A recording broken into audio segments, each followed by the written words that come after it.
الرحمن الرحيم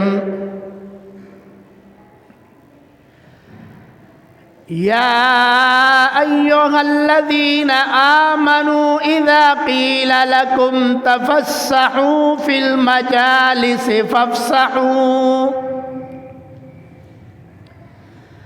فافسحوا يفسح الله لكم وإذا قيل انشزوا فانشزوا يرفع الله الذين آمنوا منكم والذين أوتوا العلم درجات والله بما تعملون خبير صدق الله العظيم اللهم صل على محمد وعلى آل محمد كما صليت على إبراهيم وعلى آل إبراهيم إنك حميد مجيد اللهم بارك على محمد وعلى آل محمد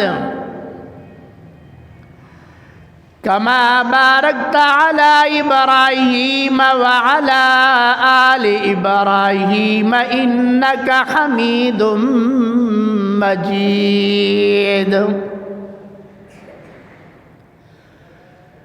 گرامی قدر حاضرین، اللہ تعالیٰ نے انسانوں کی ہدایت کے لیے اپنی بے مثال لاریب کتاب قرآن کریم کی شکل میں نازل فرمائی ہے.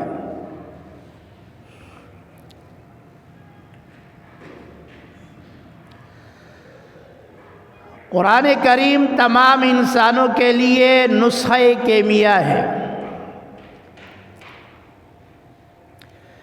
اسی سے انسان ہدایت پاتے ہیں، اسی سے انسانوں کو کامیابیاں ملتی ہیں، اور یہی وہ کتاب ہے جس کے ذریعے اللہ تعالیٰ گرے پڑے لوگوں کو رفعتوں اور بلندیوں کے معراج پر پہنچاتے، اور اسی کتاب کو چھوڑنے کی وجہ سے اللہ تعالیٰ بڑے بڑے لوگوں کو ذلیل اور رسوا کر دیتے.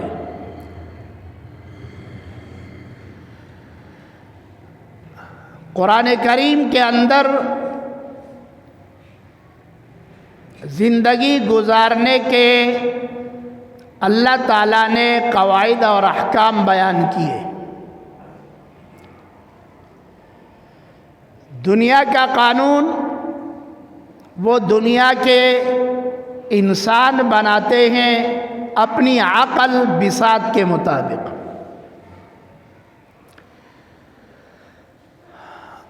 اس میں کمی بیشی ہوتی ہے، کسی کے ساتھ زیادتی ہوتی ہے، کسی کے ساتھ حق تلفی ہوتی ہے،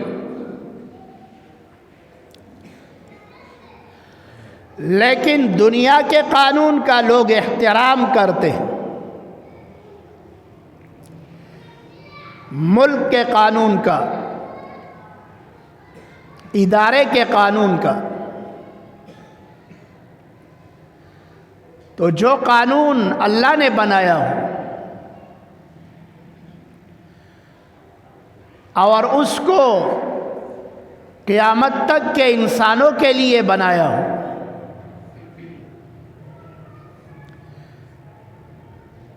جیسے اللہ بے مثل اور بے مثال ہے، ایسے ہی اللہ کا کلام اور قانون بے مثل اور بے مثال ہے.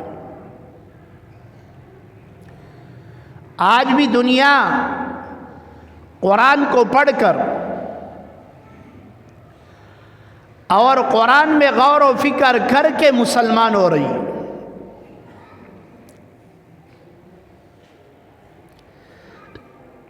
کیونکہ قرآن کا اپنا ایک ذائقہ ہے، اس کی حلاوت ہے، لیکن یہ ذائقہ اور حلاوت قلب سلیم والے محسوس کرتے ہیں، اور جن کا دل بیمار ہو، جو روحانی مریض ہو، اس پر اس کا ذائقہ کڑوا لگتا ہے. یہ سورہ مجادلہ کی آیت ہے، اور اس میں اللہ تعالیٰ نے مجلس کے آداب سے متعلق حکم دیا ہے.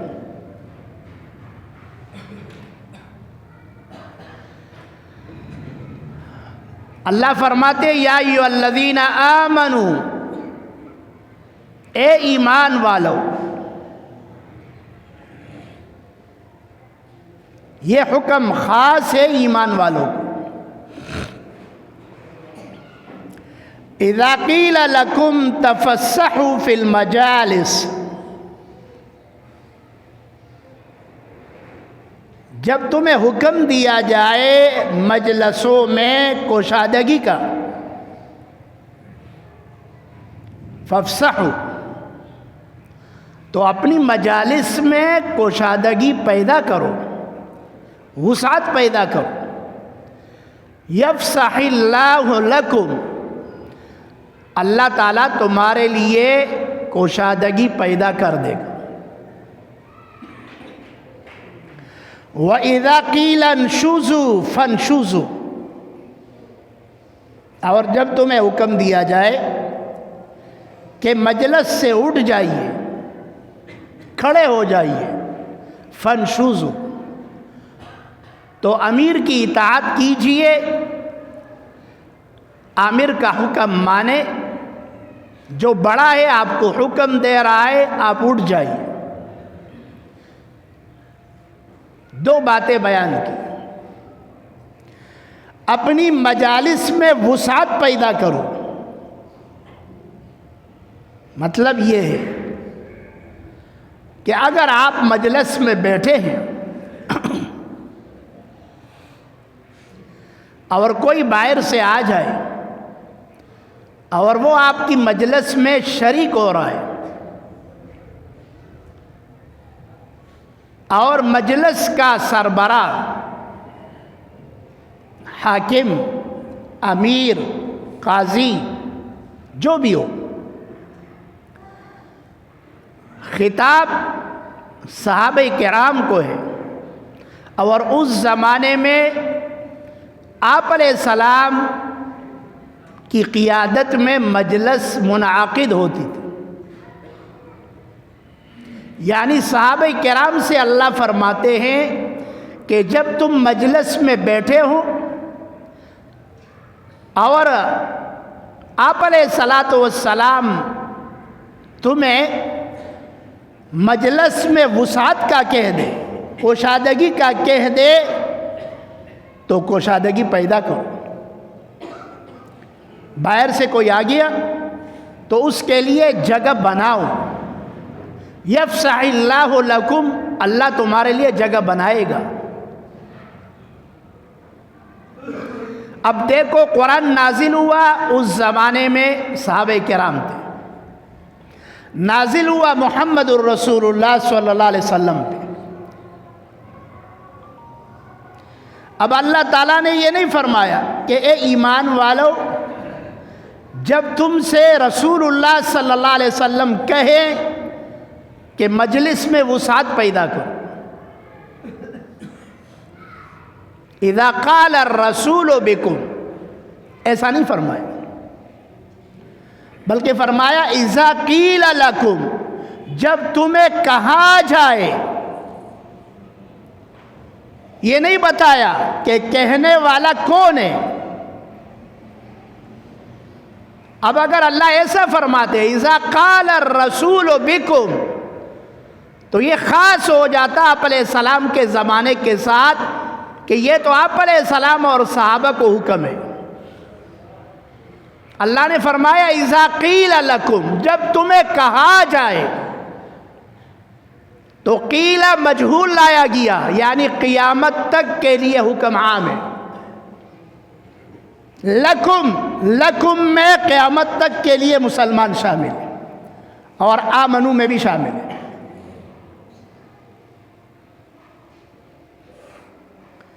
تفسحوا امر کا صیغہ ہے، جب تمہیں حکم دیا جائے وسعت پیدا کرنے کا، کوشادگی پیدا کرنے کا، فافسحوا امر ہے، اور اگر کوئی قرینہ نہ ہو تو امر وجوب کے لیے، حکم واجب ہے۔ اور جب تمہیں کہا جائے اٹھیے، پھر حکم ہے فانشزوا، تو اٹھ جائیے۔ یعنی جب وسعت کا حکم دیا جا رہا ہے تو دل میں ناراضگی پیدا نہ کرے۔ دوسرا مسلمان آ گیا، مجلس کو وسیع کر، تھوڑا تھوڑا پیچھے ہو جائے، اپنے آپ کو تنگ کر لے، اپنے آپ کو سمیٹ لے، اور مسلمان بھائی کو اپنے پاس جگہ دے دے۔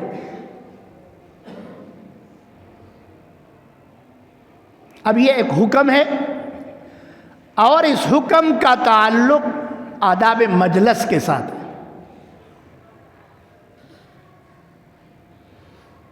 اب دیکھو آداب مجلس، اس کا تعلق نہ عقیدے کے ساتھ ہے، نہ اس کا تعلق ارکان اسلام کے ساتھ ہے۔ ارکان اسلام تو فرض ہے،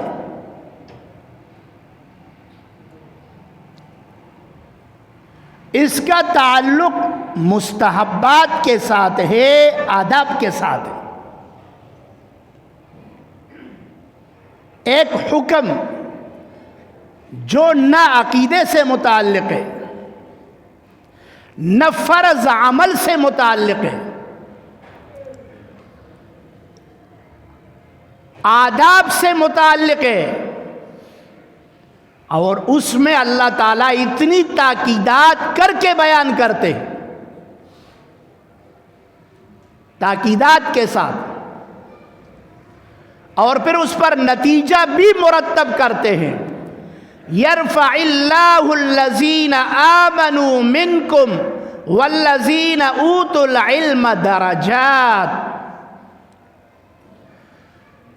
جو اس حکم پر عمل کرے گا اللہ تعالیٰ ایسے ایمان والوں کے درجات کو بلند کرے گا۔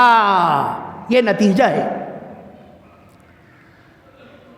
والذین اوتوا العلم، اور پھر ایمان والوں میں تخصیص کر دی اہل علم کی کہ اللہ تعالیٰ علماء کے درجات کو بلند کرے گا۔ نتیجہ بھی مرتب کر دیا۔ اب جب قرآن میں حکم ذکر ہے، الگ الگ ذکر ہے، ایمان والوں کو ذکر ہے، مجہول کے صیغے کے ساتھ ذکر ہے، پھر جمع کے ساتھ ذکر ہے مجالس، اور پھر امر کا صیغہ ہے تفسحوا فانشزوا، اور پھر اس پر نتیجہ بھی مرتب ہے، اور نتیجہ میں تخصیص بعد التعمیم بھی ہے، تو علماء کہتے ہیں یہ تاکیدات مؤکدات ہے، ایک مستحب عمل ہے، خدا نے تاکیدات کے ساتھ بیان کر دیا، اس کو ہلکا مت سمجھنا، یہ مطلب۔ اب اس پر ایک شبہ ہوگا، یہ ذہن میں خیال آئے گا کہ یہ تو ایک چھوٹا سا عمل ہے، نہ فرض ہے، نہ واجب ہے، نہ نماز سے متعلق ہے، نہ روزے سے، نہ زکوٰۃ حج سے، نہ توحید سے، نہ آخرت سے، نہ قبر سے، تو آداب سے متعلق ایک چھوٹا عمل ہے، اکثر لوگ کہتے ہیں نا فرض تو نہیں ہے نا، واجب تو نہیں ہے نا. کیا مطلب؟ فرض واجب نہ ہو تو پھر ہم اگر نہ کریں تو خیر کوئی بات نہیں. تو یہاں بھی ذہن میں یہی خیال آ رہا ہے کہ یہ ایک چھوٹا سا عمل ہے، نہ فرض ہے نہ واجب ہے، نفل آداب سے متعلق ہے. تو کیا یہ ضروری ہے کہ ہر چھوٹی چیز بیکار ہوگی، ہر چھوٹا کام معمولی ہوگا؟ کیا ایسا ہوگا؟ یہ ضروری تھوڑی ہے. دنیا میں محسوسات میں اس کی بے شمار مثالیں ہیں. یہ آسمان جو ہمیں نظر آ رہا ہے، اس میں چاند ہے، ستارے ہیں، سورج ہے. آسمان بہت بڑا ہے اور اس کے مقابلے میں ستارے چھوٹے ہیں، سورج چاند چھوٹا ہے. تو کیا سورج چاند ستارے اس کی کوئی حیثیت نہیں؟ بیکار چیز ہے کیا؟ آسمان بڑا ہے، بس آسمان کافی ہے، ان کی ضرورت نہیں ہے. کیا یہ خیال صحیح ہے؟ اس کو تو کوئی نہیں مانتا. پھر سورج بڑا ہے، چاند بڑا ہے، ستارے ان کے مقابلے میں کیا حیثیت رکھتے ہیں؟ چھوٹے ہیں. تو سورج کافی ہے نا، چاند کافی ہے، ستاروں کی کیا ضرورت ہے؟ حالانکہ ان میں ایسے ستارے ہیں جو زمین سے بڑے ہیں، زمین سے بڑے، لیکن ہمیں چھوٹے نظر آ رہے ہیں کیونکہ دور ہے. اب اسی طرح ایک ہاتھ کی یہ انگلیاں ہیں، یہ 5 انگلیاں ہے، یہ انگوٹھا ہے، یہ مضبوط ہے، اور چھوٹی انگلی یہ کمزور ہے. اب اگر کوئی کہے کہ یہ چھوٹی ہے، اس کو کاٹ ڈالو، چلو کوئی ضرورت نہیں، تو مانیں گے؟ اوہو وہی چیز نکرانہ کرنا میں ہمرا تو تکلیف رسی ظالم بتا سکے، اور جی در درد ملاؤ شیالہ بدر پتہ لگی. یہ چھوٹی انگلی اس کو کاٹنے کے لیے کوئی برداشت نہیں کر سکتا، تیار نہیں ہوتا. کسی نے یہ نہیں کہا کہ چلو یہ چھوٹی. 2 بھائی ہے، ایک بڑا ہے ایک چھوٹا ہے، تو کیا ماں باپ نے کہا کہ چھوٹا فضول ہے؟ کلا کلا خورانے ٹول دوڑو کی دلا سکی وڑو کے چید آگا نخری سے آتی. اب یا مشاران چیدے آگا خپش وہ مور اپلار ٹول توجہ ماں وڑو کی تدا. یوسف علیہ السلام چھوٹے تھے اس وقت، اور باقی بھائی وہ بڑے تھے، محبت ان سے زیادہ تھی. حسد پیدا ہوا، نتیجہ کیا نکلا سب کو معلوم ہے. تو کیا ایک چھوٹی چیز وہ بیکار ہوتی ہے؟ بیکار نہیں ہوتی. اسی طرح اعمال کو ہم دیکھیں، اعمال میں ہم نماز کو لے لیں. اب ایک نماز ہے، یہ فرض ہے،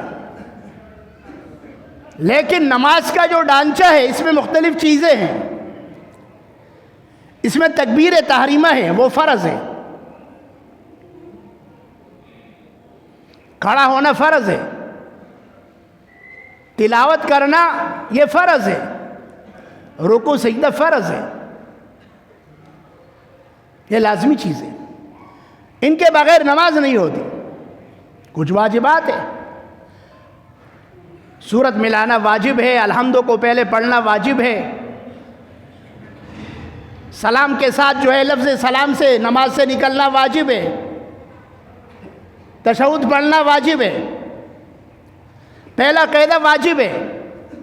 یہ واجبات ہے. واجبات کا مطلب یہ اگر چھوڑ دیا بھول کر سجدہ سہو کر لیا نماز مکمل ہو گئی. اور کچھ آداب ہے، مستحبات ہے، نفل ہے.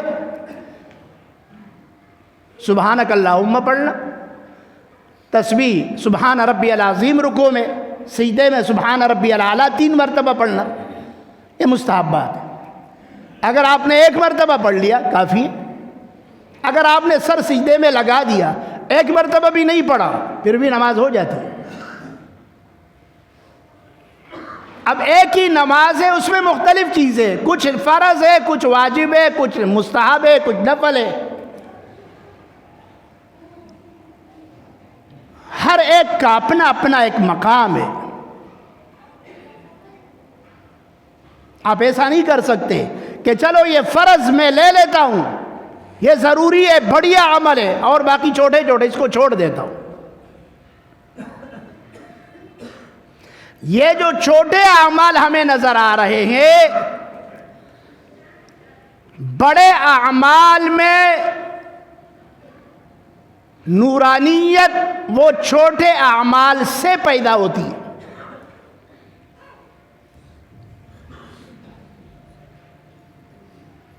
جیسے ایک فرض نماز ہے اور ایک نفل نماز ہے. فرض آپ پر لازم ہے پڑھنا دن میں 5 وقت دن رات میں، اور نفل لکل خیار، اب کوئی اختیار ہے. اوابین مغرب کی آپ پڑھے تو ثواب ہے، نہ پڑھے تو گناہ نہیں ہے. تہجد ہے، پڑھے بڑا درجہ ہے، ثواب ہے، لیکن نہیں پڑھا تو گناہ نہیں. لیکن یہ جو نفل ہے یہ بے حیثیت نہیں ہے، اس کی وقعت ہے خدا کی نظر میں. کیسے؟ یہ نوافل مکملات ہے فرائض کے لیے. نوافل مکملات ہے فرائض کے لیے. جیسا کہ حدیث شریف میں ہے، آپ سب کو معلوم ہے کہ قیامت کے دن سب سے پہلے نماز کا حساب کتاب ہوگا. اب اگر فرائض میں کمی آ گئی تو اس کا کس سے پورا کیا جائے گا؟ نوافل سے.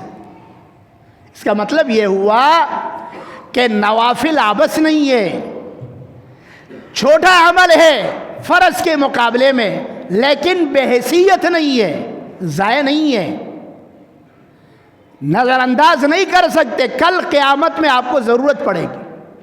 یہ مطلب نہیں ہے کہ فرض آپ نے صرف پڑھ لی، نفل نہیں پڑھا تو فرض نامکمل ہے. نہیں، فرض ناقص نہیں ہے، لیکن اکمل بھی نہیں ہے.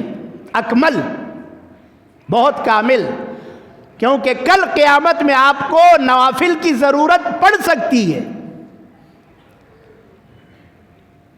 اور پھر جو یہ فرض ہے اس کے لیے نفل مکملات ہے. کبھی نفل اسی عبادت کے جن سے ہوگی اور کبھی نفل اس عبادت کے جن سے نہیں ہوگی. یعنی فرض نماز ہے، اب اس کی جنس نفل نماز ہے، کیونکہ دونوں نمازیں ہیں. ہاں یہ الگ ہے، وہ فرض ہے، یہ نفل، لیکن جنس ایک ہے.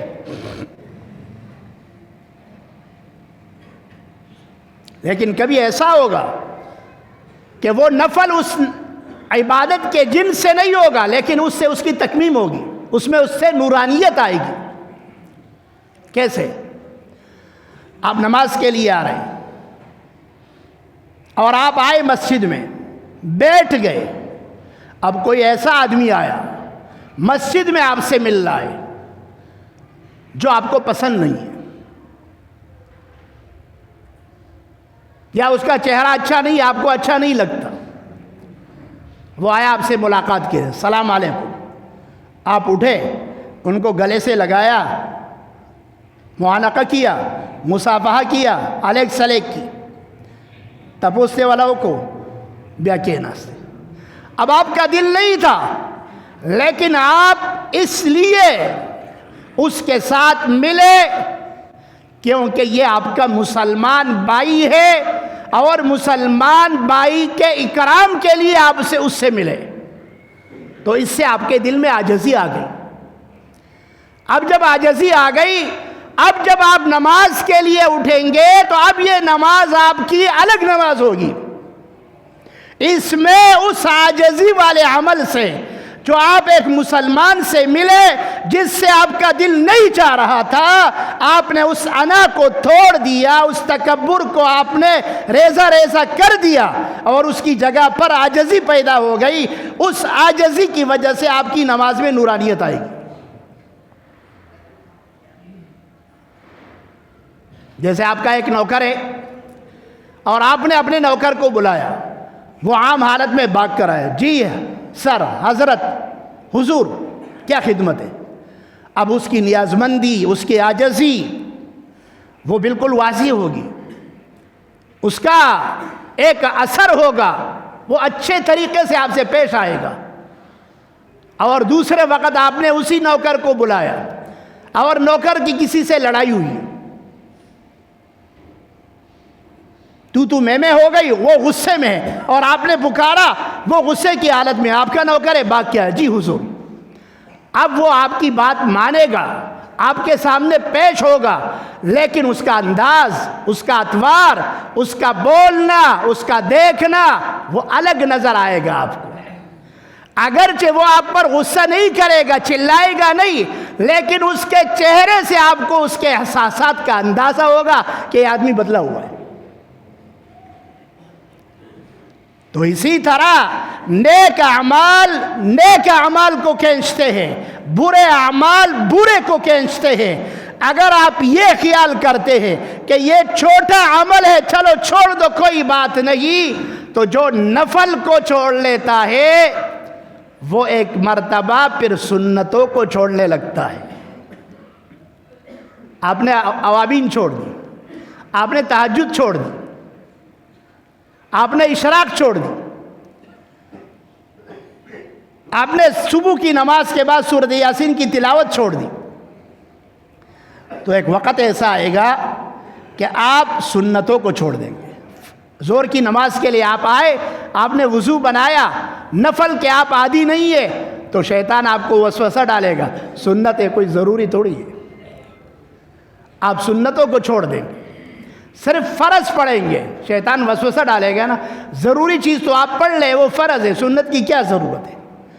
جب آپ سنت سے آپ الگ ہو گئے، آپ نے سنتوں کو چھوڑ دیا، تو اس کا نتیجہ یہ نکلے گا کہ ایک مرتبہ آپ فرائض کو چھوڑنے لگیں گے، کیونکہ ایک گناہ دوسرے گناہ کو کھینچتا ہے اس کو. اور جب آپ فرائض کو چھوڑنے لگیں گے تو پھر اس پر شیطان صبر نہیں کرے گا کہ چلو بے نمازی ہو گیا، بے نمازی بنا دیا. نہیں، آپ کو گناہوں میں مبتلا کرے گا. نیکی کا اثر یہ ہے، وہ نیکی کو کھینچتی ہے. برائی کا اثر یہ ہے، وہ برائی کو کھینچتی ہے. چھوٹا عمل بے وقعت نہیں ہے، وہ اس لیے نہیں چھوڑا جا سکتا کہ وہ چھوٹا ہے. چھوٹی چنگاری ہے اور ایک بڑی ہے. آپ چھوٹی کو اس لیے نہیں چھوڑتے کہ چلو یہ چھوٹی ہے، نہیں، اس کو بھی مٹا دیتے، اس کو بھی بجھا دیتے. ایک سام کا بچہ ہے ایک بڑا سام پہ، کبھی عقل مند نے سام کے بچے کو نہیں پالا، نہ اس کو چھوڑا کہ یہ چھوٹا ہے، کیونکہ چھوٹا ہے لیکن زہر اس میں بھی ہے اور بڑے میں بھی ہے. تو اللہ تعالیٰ نے حکم دیا آداب مجلس کا کہ اپنی مجالس میں وسعت پیدا کرو. اس آیت کریمہ کا تعلق حسن معاشرت کے ساتھ ہے. علماء نے لکھا کہ اپنے معاشرے میں اچھے رویے پیدا کرو، اچھے اخلاق پیدا کرو. کچھ لوگ ایسے ہوتے ہیں وہ عبادات تو کرتے ہیں لیکن ان کے معاملات درست نہیں ہوتے. تو کچھ ایسے ہوتے ہیں عبادات بھی کرتے ہیں، معاملات بھی کرتے ہیں، معاملات کا تعلق مال کے ساتھ ہے لیکن معاشرت پہ توجہ نہیں دیتے. اب معاملات کا تعلق مال کے ساتھ ہے. اگر شریعت کا یہ حکم ہے کہ اپنے مالی معاملات کو درست کر لے تو معاشرت بطریق اولاد درست کرنی پڑے گی، کیونکہ معاشرت کا تعلق دل کے ساتھ ہے. اس کا تعلق دل کے ساتھ ہے، اور اگر آپ نے کسی کے دل کو توڑ دیا تو یہ مال کے نقصان سے زیادہ اثر کرتا ہے. مثلا ایک آدمی آپ کے پاس آیا، آپ سے ملاقات کے لیے آیا، اور آپ اس کے ساتھ ملے بے رخی کے ساتھ، تو آپ نے اس کے دل کو ٹھیس پہنچا دی. یہ آپ جتنے بھی اچھی عبادت کریں، جتنے بھی اچھے معاملات کریں، لیکن یہ معاشرت کا ایک اہم حکم ہے، آپ نے اس کو توڑ دیا. آپ نماز بھی پڑھتے ہیں، آپ تلاوت بھی کرتے ہیں، آپ اچھا کاروبار بھی کرتے ہیں، لیکن آپ ماں باپ کی عزت نہیں کرتے، اس کی خدمت نہیں کرتے. اب گھر پہ آئے، ماں نے آپ سے پوچھا اور آپ نے بے رخی سے جواب دیا، آپ کے والد نے آپ سے کوئی بات کہی اور آپ نے اس کو ڈائریکٹ جواب دے، تو یہ آپ نے ان کے دل کو توڑا۔ تو ایسی عبادت کا کیا فائدہ، ایسے معاملات کا کیا فائدہ کہ جس میں آپ نے معاشرت کو چھوڑ دیا۔ معاشرت کا تعلق دل کے ساتھ ہے۔ تو چھوٹا گناہ بڑے گناہ کو کھینچتا ہے، چھوٹی نیکی بڑی نیکی کو کھینچتا ہے۔ آپ تجربہ کر کے دیکھ لیں، تجربہ آپ نوافل کا اہتمام کریں، اللہ تعالیٰ آپ کو جماعت کے ساتھ نماز کی توفیق دے گا، تکبیر اولیٰ کے ساتھ نماز کی توفیق دے گا، کیونکہ آپ نے نوافل کا اہتمام شروع کر دیا۔ آپ ذکر کا اہتمام شروع کر دیں، اللہ اللہ کرے، سبحان اللہ والحمد للہ لا الہ الا اللہ لا الہ الا اللہ وحدہ لا شریک لہ لہ الملک ولہ الحمد وہو علی کل شیء قدیر۔ اتنا بڑا وظیفہ ہے، اتنی بڑی تسبیح ہے کہ اس سے اللہ تعالیٰ 100 درجات بلند کرتا ہے، 100 گناہوں کو معاف کرتا ہے، 100 نیکیاں لکھتا ہے، اور اسی دن میں اس سے بڑھ کر کسی کی فضیلت نہیں ہے، مقام نہیں ہے اللہ کے ہاں، سوائے اس کے کہ جس نے اس وظیفے سے بڑھ کر وظیفہ کیا۔ 200 مرتبہ پڑھو۔ اب تسبیح پڑھیں۔ جب آپ نے تسبیح شروع کر دی، ذکر شروع کر دیا، تو آپ کو اللہ تعالیٰ قرآن کی تلاوت پہ لگا دے گا۔ جب آپ قرآن کی تلاوت پہ آئیں گے تو آپ مستحبات کا پابند ہو جائیں گے۔ ایک نیکی دوسری نیکی کو کھینچتا ہے۔ آپ نے نماز پڑھنا شروع کر دیا، آپ وضو کا اہتمام کریں، وضو کا اہتمام کریں۔ جب آپ کا وضو ٹوٹ جائے آپ فوراً وضو کریں۔ بس آپ یہ چند دن اس کا اہتمام کر لیں کہ یہ عزم کر لیں کہ میں وضو میں رہوں گا۔ جب آپ وضو میں رہیں گے تو آپ پر نیکیوں کا اثر آئے گا، آپ کا دل نیکیوں کی طرف متوجہ ہوگا، عبادات کی طرف متوجہ ہوگا، صلحاء کے ساتھ محبت بڑھے گی، مسجد کے ساتھ محبت دل میں آئے گی، عبادات کی قدر معلوم ہوگی، کیونکہ یہ چھوٹی نیکی ہے بڑی کو کھینچ رہی ہے، اور چھوٹا گناہ بڑے کو کھینچ رہا ہے۔ آپ نے باتیں شروع کر دی، باتوں میں گالیاں شروع کر دی۔ جب آپ گالیاں دیں گے تو ایک دن ماں باپ کو گالیاں دیں گے، جب آپ گالیاں دیں گے تو غیبت بھی کریں گے، بہتان بھی لگائیں گے، چغلی بھی کریں گے، اور آپ جو ہے لوگوں کی عزتیں بھی اڑائیں گے، بے عزتی کریں گے، کیونکہ آپ نے اپنی زبان کو کنٹرول نہیں کیا۔ یہ آپ دیکھ رہے بہت سارے لوگ ایسے ہوتے ہیں، مسجد کے پابند ہوتے ہیں، تبلیغ کے پابند ہوتے ہیں، وظائف کے پابند ہوتے ہیں، اچانک کٹ جاتے ہیں۔ اللہ تعالیٰ اپنے حفظ و امان میں رکھے۔ اللہ غنی ذات ہے۔ یا ایھا الناس انتم الفقراء الی اللہ واللہ الغنی الحمید۔ اللہ غنی ذات، اللہ کسی کا محتاج نہیں۔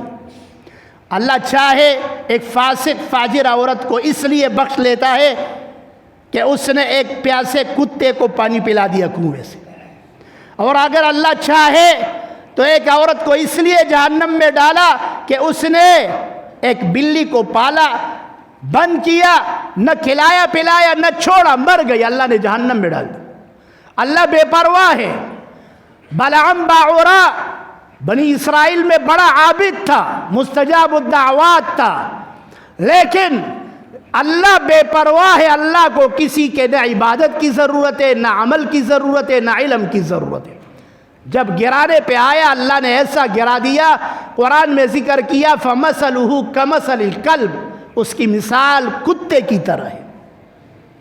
اور علماء نے لکھا ہے کہ کل قیامت میں اصحاب کہف کا وہ کتا جو ان کے ساتھ غار میں جا کر پڑا رہا 310 سال 9 سال، کیونکہ انہوں نے اچھے لوگوں کا انتخاب کیا، وہ کتا کل قیامت میں بلعام باعورا کی شکل میں اللہ جنت میں داخل کرے گا، اور بلعام باعورا جو بنی اسرائیل کا بڑا عابد تھا، مستجاب الدعوات تھا، اللہ تعالیٰ اس کو اس کتے کی شکل دے کر جہنم میں ڈالے گا۔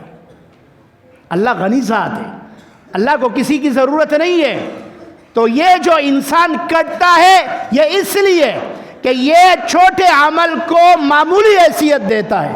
وہی مجھ کے علاقہ ٹوپے پسر کا مڑا سے ضروری خبر ہونا دیکھا نا یارا علاقہ کپڑے دی گند دی پدے کپڑوں کے مڑا بیلمازہ ہونا دیکھا نا دستا دا خبری دستا پزرہ حل ہوئی کہ ستا پزرہ کے دا اللہ یر نشتا دا اللہ عظمت نشتا کہنا تا پدے جاموں کو کمیشنر لار شا کنا ناظم لار شا خپل د کلی خان لار شا کنا التا خو چیزے نو بیا اسری کڑی واغن دے سپرے پزان باندی ہوئے او خپل وقت برابر کے زان غوڑ زیر کے او شیشہ کی لزل اخکتا پورتا ہو گورے چی خان صاحب تا بدی اخکارا نشم اللہ تا دا خان نوم خطا چی دین ہو گڑوں دا اللہ کور تا جماعت تا روانی او جماعت کی مسکے او کپڑے دی خڑی پڑی دی او وقت دی گڑ وڑ دی او تاوے چے مڑا مسخو پکی کی گی تا اللہ پیچھا دلے نہ دے او چے سوک دا سی کارو نہ کئی اللہ بیا پشا تنبئی تنبئی تنبئی تردے پورے چے دا سی وقت راشی دا دنیا نہ چیزی بھی ایمان لارشی. اللہ رب العزت عمل کی توفیق عطا فرمائے. وآخر دعوانا ان الحمدللہ رب